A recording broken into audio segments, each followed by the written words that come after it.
Oh, he's getting it now.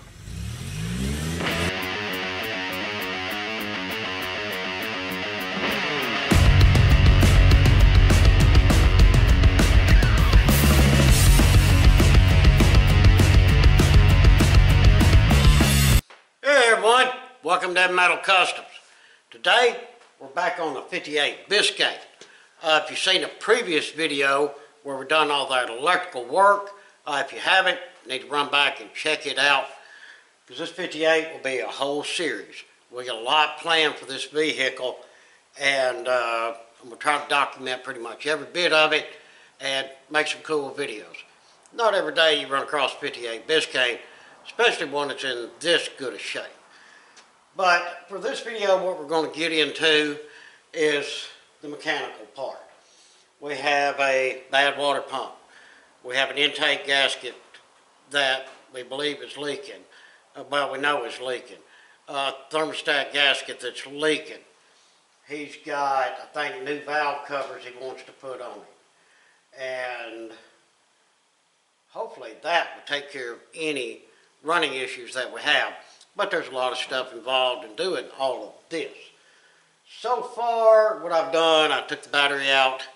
You gotta take the battery all the way out of the car. There's a bolt right over here to get that radiator shroud and radiator out. That the battery's right in the way. I drained the antifreeze overnight, so she should be empty. First thing we'll do is raise it up and get that bottom radiator hose off, and hopefully not make a big mess. And we'll get the shroud and the radiator out, then we'll keep going inwards. So, y'all hang out as we disassemble this 350 and this 58. And bam, just like magic, I got her all apart. Not too much of a mess down there. One piece of cardboard, I'll take care of that. Yeah, got intake, distributor. That was a pain. The distributor hold down bolt, you couldn't get to it. Man, it was tight all the way out. But yeah, oh, left the radiator in it. No need to pull it out. Then I'd have to try to get these transmission lines loose. And like I say, really no need to pull the thing out. But there we have it, guys. I'm fixing to take a lunch break, then we'll come back out. I have to take the valve covers off. And then after that, it's a lot of cleanup, and I'm waiting on my gaskets and whatever other parts she's going to bring. But yeah, no stress. She's coming right along. All right, got the valve covers off. Get all the old gaskets scraped off. I'll wait till I have the new gaskets and I'm ready to assemble. Then I'll wire brush and make all that nice and pretty and shiny. And take some brake clean or whatever on a rag and do a really, really clean job. Check them out, guys. Urson Cam roller rockers. Ooh, pretty. Yeah, we need some clear valve covers so we can just look at them. But yeah, cool. I need to clean that right there. And no biggie. Zap, zap, that'll be done. Got the intake, all of them hoses and stuff off of it. And the same with that. When I get my gaskets and I'm ready to reassemble, I'll take this, clean it up really well. I'll actually take it over to the sink and take some orange cleaner and scrub her down and get it really nice again. Got a little orange paint on it, a little dirt here and there. But yeah, we got it going on. Not a whole lot I can do at the moment, waiting on parts. But it's going very well. No broken bolts, no issues of any kind. So we'll take that any day. Alright, got the intake back on. All of that's tightened and torqued down really well. Distributor's dropped in. Got the cap on and the wires are hanging. So, at least we got that much accomplished. Well, alright, we're making some good progress. Of course, intake's on. Thermostat and gasket. Valve covers. Yes, we reused these Edelbrocks. He brought some really good looking finned aluminum ones, and man, they just wouldn't fit. The way they were made on the inside, it was hitting the roller rockers. What a drag. But we put these on here, and yes, I do believe I swapped sides. And the reason I done that, guys, your dipstick's over here. Your oil fill should be over here in the front where you can get to it. That's just where your PVC goes, back there. And that's fine back there out of the way. So yeah, I prefer that. Got the plug wires in, the holders on. I put screws through these here because, you know, plastic things just pop off. Now they won't pop off. To make sure all of that was put there intact. Of course, distributor's dropped. It's probably 360 degrees out, I suspect, but it'll work. And everything in there looks to be hunky-dory. Oh, God, cleaned up his harness here some, as you can tell, because we got our horn relay. Now some of y'all can understand what I was telling you. This is the positive wire right here. That's this one. That hots up everything inside of the car. Then you have a battery wire that goes there. It's the one that goes over there. It's just a bridge right here, guys. Then, of course, you plug up for your horn to go beep beep. But yeah, very vital part right there. But we got that in there and got that taken care of. Oh, Lordy, I was so busy. What else did I do? Got the starter on. Got them wires run down through there with the heat shrink on them. With the heat shield on them. Heat shrink was on all these wires when I done them. Of course, put proper connectors on those. He messaged me and said that the outside lights were turn and brake, and the inside lights were parking. So I swapped these up front, and figured out a cool trick on the rear here, and something else I figured out in the rear. I'll tell you here in a second. So now we have the park braking blinker on the outside like it's supposed to be. If you notice, these are riveted in. I would have had to drill out all them rivets, take a chance hurting that housing. But no. You take your tail light assemblies out. There's one stud here on the bottom. There's actually two holes. One here and one here on each side. No, I'm sorry. I'm trying to confuse everybody. There's only one hole on each side where this one will only go here, that one will only go there. What I wanted to do was switch them so that the proper one will be on the outside where I didn't have to do this to the rivets. So once I took them off, I noticed you take one stud out of here on the back, and there is a stud bolster here for you to put it in. So these tail light assemblies are left or right. It just depends on which the stud is, and there's only one stud that's different from left to right. But got that taken care of. Currently got the light here. Yeah, that's your license plate light. Got it cleaned up, primed, and I'm shooting some paint on it. That won't be ready to sometime tomorrow. He brought me a ton load of parts. As you can tell, new low car shifter, all kinds of cool stuff for the brakes. But right now, what I'm wanting to get into, and let me make sure I'm not forgetting anything that I've already accomplished and not told y'all about. I don't think that catches y'all up, except for I did run a hose for the vent for the fuel tank. Gonna get a little filter up on top of it, but no big deal. But now, what I'm going to do is check out this suspension. Let me show you what I'm talking about. All right, guys, you can see this thing is sitting sort of high in the front end, but now I weigh 180 pounds, so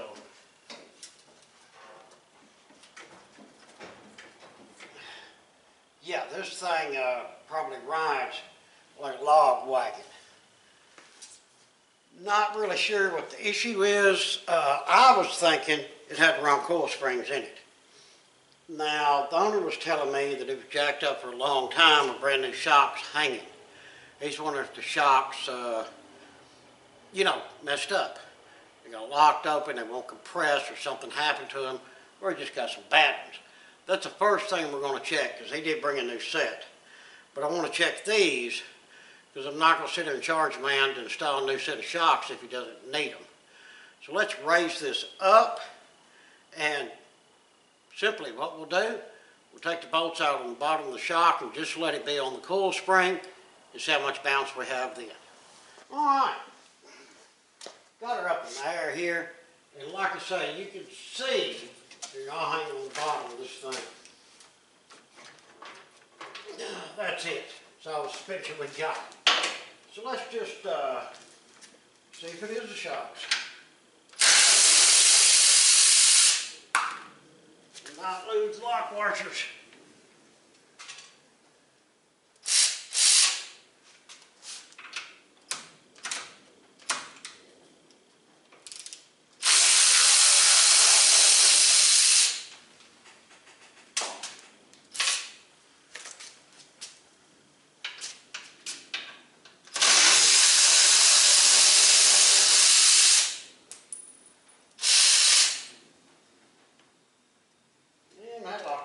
Took off, didn't it?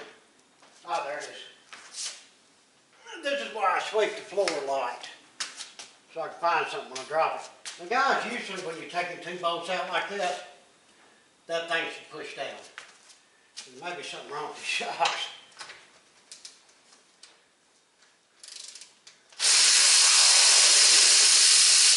Yeah, it should naturally just push itself down.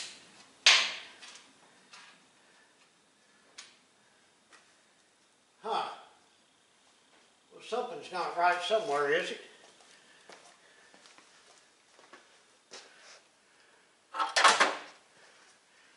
Get a little bar here and see.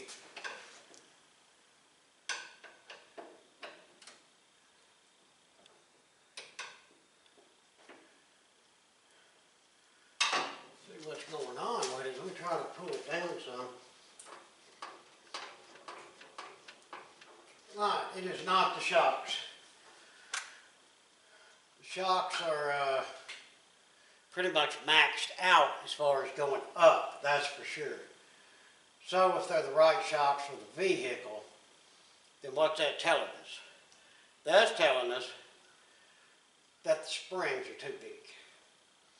What I mean, they're too heavy. Maybe there's some monster big block springs or something like that. Maybe in the wrong box, they give them the wrong ones. I don't know what happened, wasn't there. But something like that has happened. So, we know it's not the shocks, because if the shocks were holding it up and doing that, then that right there would have let us get a lot more bounce out of it. Alright, well, I'm going to put the bolts back in these shocks, and I'll tell them what's going on. Looks like we're going to be putting coil springs in this bad boy. Oh yeah, the other thing I was going to tell you about the tail lights. Now, it was an option to have backup lights on these cars. So, this car, let's say it didn't come with the backup light option. Well, then would just be parking lights on the inside. But, if it had backup light options, then would be your backup lights. So, what we got to do is unhook that connector for the parking light. And he brought a backup light set. Let me let you investigate all of this. First of all, here's the switch, which we will not be using. This switch right here is for the column shifter. Just like the neutral safety switch that we installed for the column, but it's always in park, so it's okay. The lock-R floor shifter that we're going to install, I do believe that it has a reverse switch on it. At least I hope it does. But here's what we get with this. This wiring harness.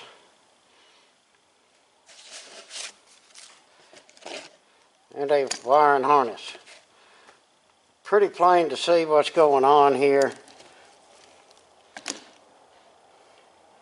Well, it came with a couple of bulbs. Alright, well, we got new bulbs, so that's all good. Let me get these unwound, then I'll explain to you how they work. Alright, here's a quick gist of it. That goes to your backup light switch. This is electricity to power said backup light switch connection. And this goes all the way to the back of the car. And we got this handy dandy little plug-in right there, which coincides with this one that goes into the sockets. Let's go ahead and get that running hooked up. I think will be a good thing for us to do. Alright, basic wiring, easy enough. See the green one coming over here onto that inside plug, which it fits perfect. We have the long one hooked up. Yeah, all of this is settled once all these kinks get out of it and everything. But there's plenty of wire. Well, it's made for the vehicle, of course there's going to be plenty of wire. You see it runs up here. You can see the prongs sitting down here that would normally go up to the steering column wherever that little thing bolts onto. But not in this thing. The other wire that powers it up goes straight to the fuse box. Luckily, we have an extra fuse box where I can show you. Because if you can't get this right, then I mean, there we go, back up. You go straight across, then 1, 2, 3, 1, 2, 3. Oh, that's spot and antenna. The backup will be the 4th one down. Let me recheck it and make sure I put that one in the 4th one down. But yeah, it coincides with the backup and brake light fuses that are in there. But let me recheck that, but that's where it goes on this type of box, bottom right. Alright, got a couple other little items taken care of. Got the license plate light in. Yeah, we need to get a bulb. It's a weird bulb.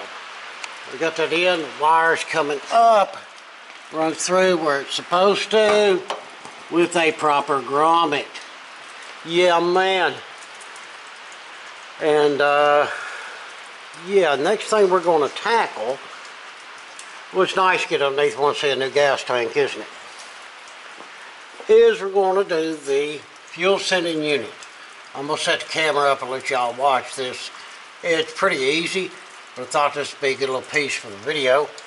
We have a brand new one here in the boxy. Yeah, man. We'll get that on there, and we will not over tighten that bolt. That's the only reason they broke this thing, by over tightening. That's the only reason that we're having to swap it out. But let me get the camera set up and I'll show y'all how to do that. Alright guys, hopefully y'all can see that okay up there. First thing is get you some gloves on. Me personally, I do not like gas on my hands. I know, I'm weird like that, but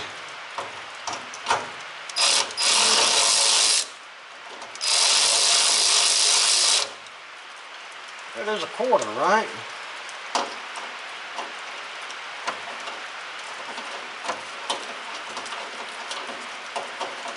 Must be some of that old weird metric crap.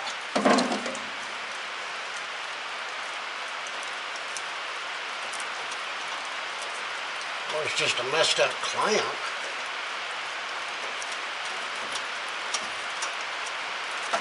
Yeah, we got a messed up clamp. Wow. That would have been a future fuel leak, wouldn't it?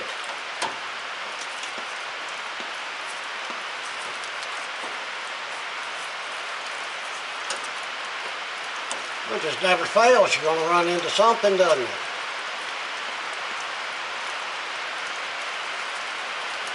These kind of things you don't plan on happening.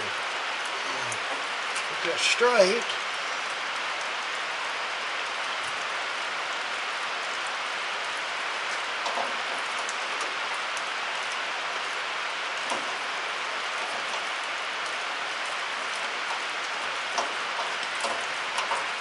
Okay, now we got it.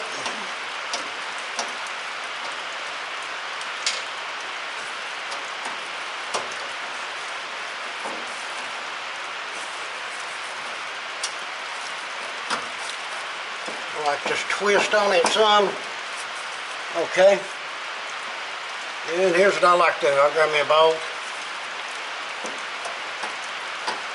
Don't want gas all over me. I don't want it jumping back out of the fuel line. I just thread that down there a little bit. Set it right there out of the way. So cool, cool. Alright, we have our ground wire.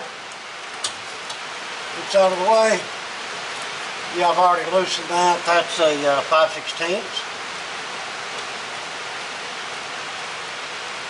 We'll check, make sure there's a little lock washer on the new one. If not, we'll go grab us one. Now you got 5 Phillips heads. This one up here is a little bit of a pain to get to, looks like. Yeah, and I got a crap load of power tools, but I like to break things loose and do a final tighten with a hand tool. He said there wasn't much gas in here, so I'm really hoping we ain't gonna get a gusher here in a minute.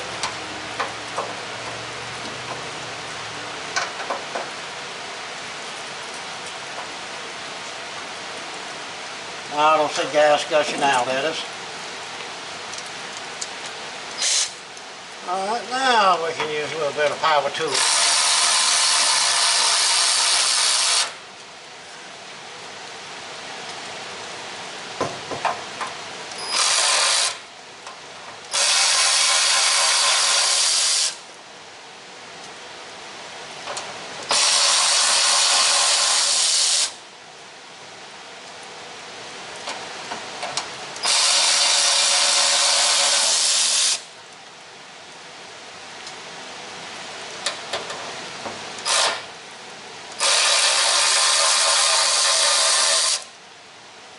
What's nice on a lot of these new tanks like this, if you did have full tank of gas, at least there's a drain in it, so I do like that. Alright, that's it. I got all the screws out. Now just, oh man, I cannot believe. Somebody used silicone on this, okay? You don't use silicone on gas items like this, like your carburetor gasket or anything along them lines. Just bring her on out here. It will come out. It's just a few miles long. Then you got to get the float assembly out of it. And there we go. Now, let's grab our new one. Make sure there ain't none of that silicone left up there. Well, we got our new one, gaskets on it, filters on it, fuel sending. Dujima bobber, that's a Dujima bobber, is on it. And just start laying it all in there. Nice and easy. No sense of pushing and getting all bent out of shape. Let's see here, get our gasket clocked around here where there's actually some holes to get into.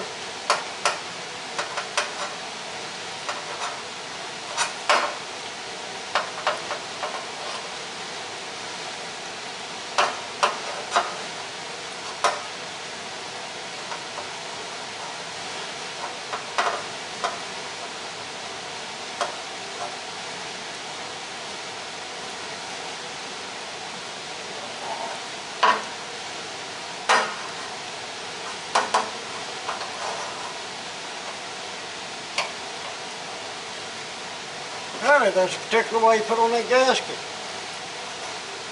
Because like this, the holes don't want to line up.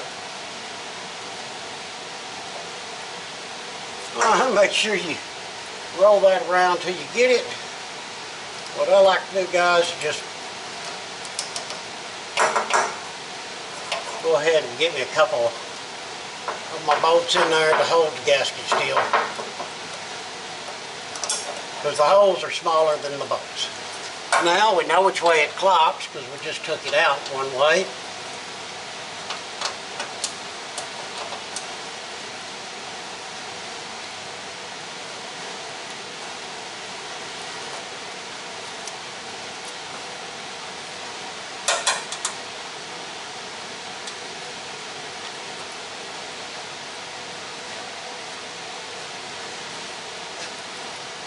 Let's get our other started.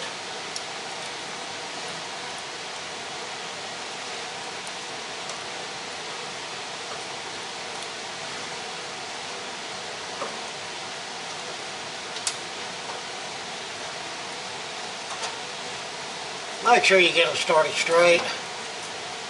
It's not difficult not to, because you got to push through that hole in that rubber gasket. Just do like I'm doing, take your time. You got this one up here that you can't even see.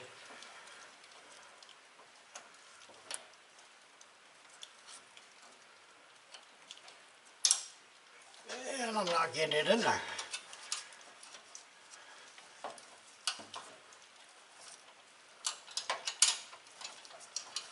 I know Mr. Fumble Fingers today, apparently.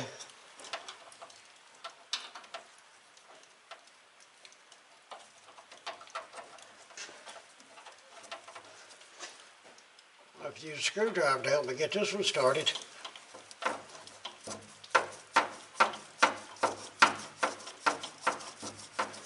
All right.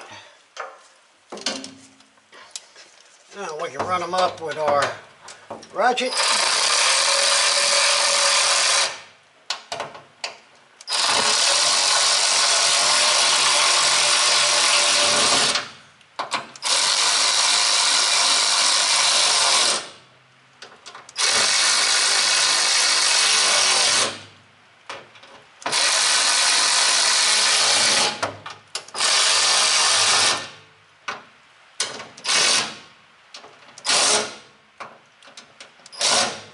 Okay.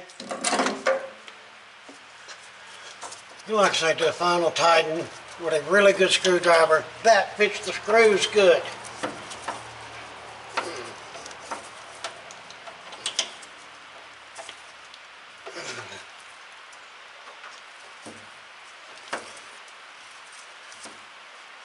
Alright, so I'm just going to run around this with the screwdriver about 3 times and just do like a crisscross thing until I get them all tight and get this thing cinched down. Alright, I got the 5 tightened down really well. Now, unscrew this one.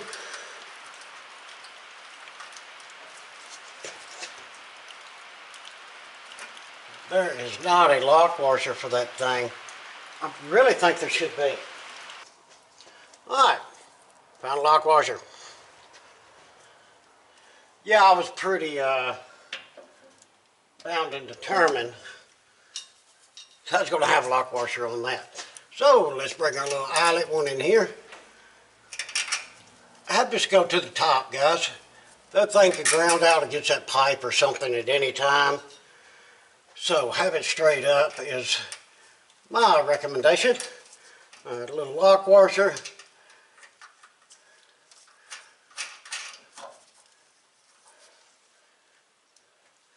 See if that one's the same size. 5/16. Yes, sir, 5/16.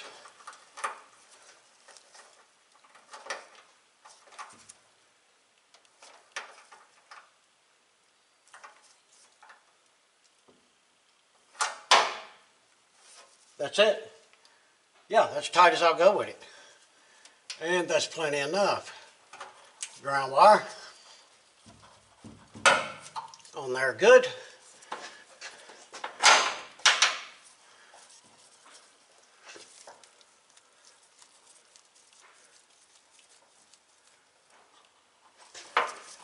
Hook our fuel liney back up. Come on, get back on there. Oh man.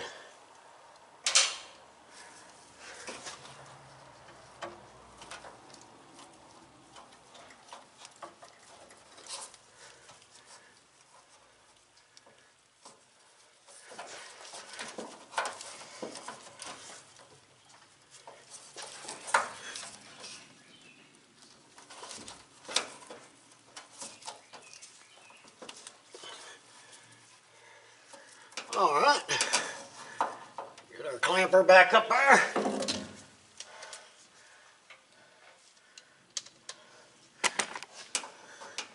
Oh, almost kicked the camera out of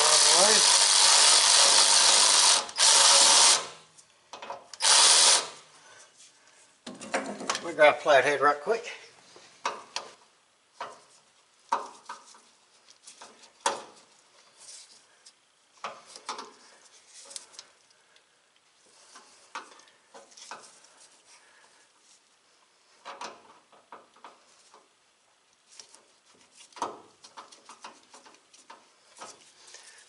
Check this other one.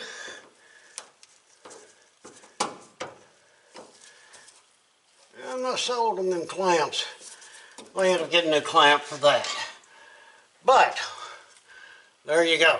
That's how you swap out a fuel sending unit on the 58. Well, alright guys. Got the fuel sending unit put in there good. And yes, I did get another clamp for that hose. I didn't like the way that one was not tightening correctly. But that's fixed. Now, next thing we're going to do is move on to brakes. This has a conversion kit on it. It's got some disc on the front. And it's got a booster for power brakes. But it's got the regular drum rears. And we have a leak on this side. So the customer brought me some new brake shoes. And I believe, yeah, it's brought me another wheel cylinder. So let's zap this wheel off of here. This thing will zap it off. This has been pretty good. I didn't expect it to really do a ton. So it's sort of done better than what I thought it would.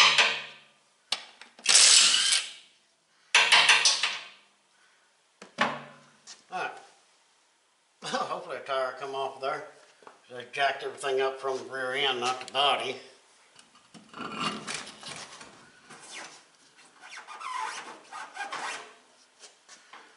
You gotta be kidding me.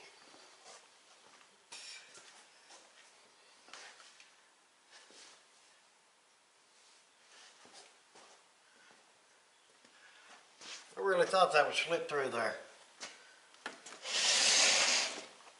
How much is it lacking? Ooh, decent little bit.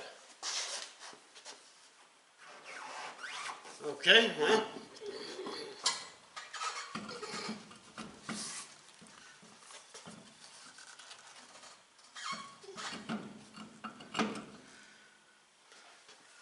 We'll have to let the car down and find a way to jack up the body a little bit. Just get the tire off of it. Alright, now we're making progress. Put a little jack underneath here and just raise the body up some on a mounting spot. Now let's see if we can get this big drum off of here. 11 points.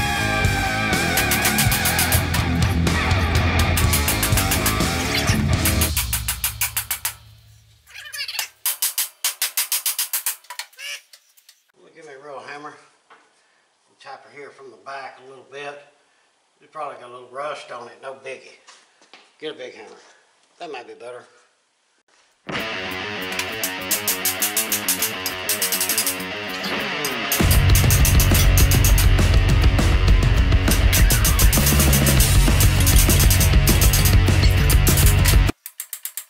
Yeah, she's got a little rust on there. I might squirt a little stuff in here and let it soak a little bit. We'll get it off. Oh yeah, she's starting to come off there.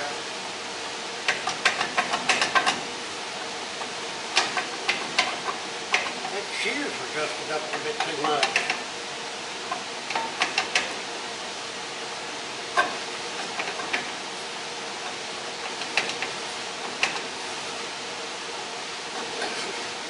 Yeah, shoes were a little bit tight on that thing. Alright, drum looks great though.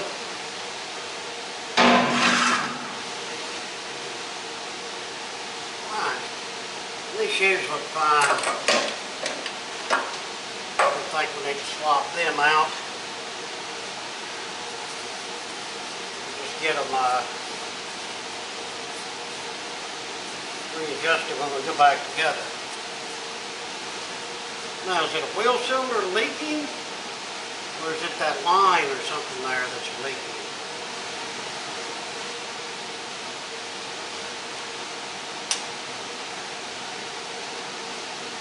Pop that cap off there.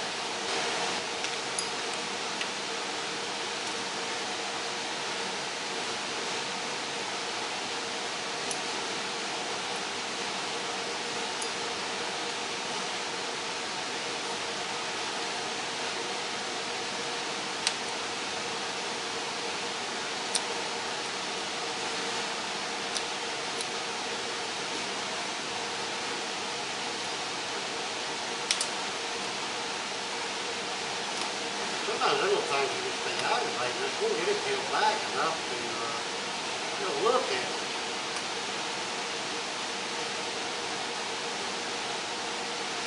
I've seen a fluid in there. If it's just that line got cross-threaded or something like that, it's just not sealing up correct. Just raise it up and take a look at that. May not need the wheel cylinder. You really don't even need the shoes. But let's check that line out. When I checked it, the line is a 3/8. It was loose. So I wiped all the fluid off of it. What I want to do is pop this drum back on there and get in there and just check the master cylinder first. And just pump the crap out of the brakes and see if it still leaks. Maybe a bad line, a bad fitting. It could have got cross-threaded into that. Just not sealing up right. We don't know. But they say I see no leaks on the inside of the wheel cylinder itself. So that's telling me maybe it's a line issue and not a wheel cylinder issue. But let me put fluid in it and pump it and just see what we got. Well, that took care of that. That line was just loose. Luckily, the master cylinder was not empty on that back reservoir. So I topped it off, got in there and just pumped the pedal, pump, leg fell off, put it back on, pumped the pedal some more. Really stood on it hard as I could. Not hard as I could, but you know what I'm saying. And no fluid. So it was just that line loose. Easy peasy. Alright, so now, what are we going to get into next? Alright guys, I think the next plan of attack is the dash. I have got, wherever I put it, snatched the ashtray out of it, the locking mechanism for the glove box. I'm fixing to take this panel here out, and there's 2 screws here and a screw here, and that should come out and plug this thing.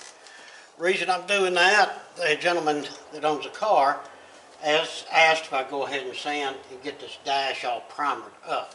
And it also means taking this trim off of here. And it cautioned me to keep up with these screws. So I'm going to grab me a little bag or a box to put them in. They're right on there, trim screws. But yeah, before we go to putting everything in it, now would be a good time to get it all cleaned up and primed. So I agree with that. So let me go ahead and run through here and just start zapping the stuff apart.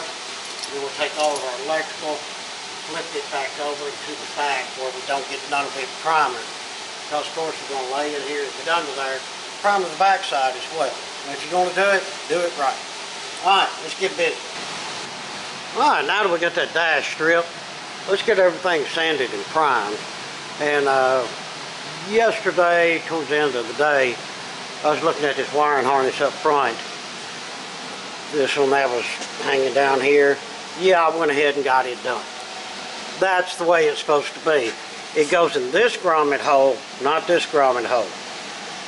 And what I done when I come up here, I took one of the plastic pushers and taped it in there really good against the wiring harness and stuff, and just pushed it through. So yeah, excuse me, it holds it up there just fine. The wire in here is just fine. Got grommets in there. Yep, grommetage in both ends.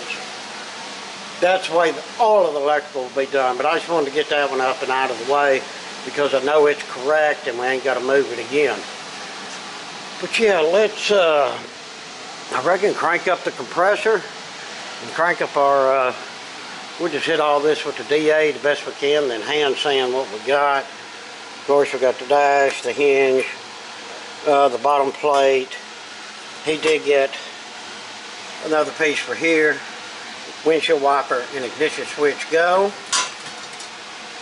We've got them parts out of there. They don't get painted. Notice the ashtray appears to be brand new. So we'll just hit it really lightly and get some good primer on it. Oh, here's the steering wheel he brought. I forgot if I showed y'all that or not. Check that thing out. Yeah, that is nice. That is really nice. But it'll be a while before we put that back on. And it has all the horn mechanism and everything. So Going to make sure our horn, electrical, and all of that works properly as well. As far as the rest of the dash goes, we're just going to have to get up in the car and get to sanding, and I'll go ahead and get all this here sanded as well. But yeah, that's what's up for today. A lot of sanding. Well, I've started sanding on the dash. I just got the DA here with some 80 on it. Then I'll go back over with some finer grit. But I mean, you know, it's primer, it's not paint. So I want to get it, you know, good where it's going to hold the primer and it won't have no chips and flake and things like that, and it'll be ready for paint. My only issue is it's black. I swear somebody put it on here with a brush, and it is thick. Yeah, that'll be the roughest part of this. I think the red will be fine. Going over it with the 80 and then maybe hit it with like some 120 to get a little smoother surface. A lot of taping up on the front window, but I think we can get that accomplished. Now, let's walk. Oh, I went ahead and took the speaker grill out, and I think we're going to have to get a speaker. I think that one's shot. But the cool thing is, I measured it. It's a basic 6x9, so we can find a speaker for it, no problem. Got the grill here that I will get cleaned up. I'll get that sanded right quick. Man, it's in really, really good shape too. No issues. But I'll be careful when I'm sanding that and get it primed. Like I say, the other parts we got sanded and clean. I hung up here in the paint booth. Turn the heater on in here. It's actually really comfortable. And I have got 2 coats of primer on these parts here. Yes, I did prime them inside as well. I mean, like I say, if you're going to do it, man, and be done with it.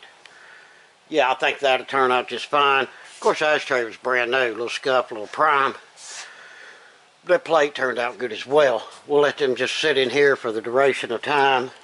They'll get a real good dry on them. So far, so good on the 58.